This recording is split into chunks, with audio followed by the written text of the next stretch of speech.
Morgan, as the Jerusalem Post pointed out, the idea that any attack on a synagogue is not specifically related to the Jewish community is patently absurd. And they asked, what more has to happen? What does it take for that to be viewed as specifically related to the Jewish community, Morgan? Yeah, the statements that first came out after we all learned about this hostage situation, and then thank God, right, that it was cleared up and that people on the ground did their job. But the statements were just incredibly tone deaf, especially at a time when we have rising anti-Semitism around the world, but in our own country as well. In fact, you know, I think many people know that my family and I are Jewish, and when we go to temple on Saturdays here in Nashville, there's always these amazing cops standing at the front, and I thank them.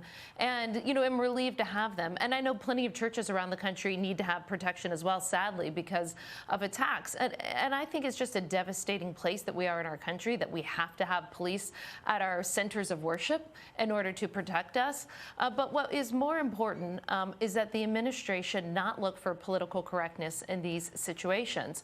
There was a terrorist who came over and had targeted a synagogue in order to achieve his political ends.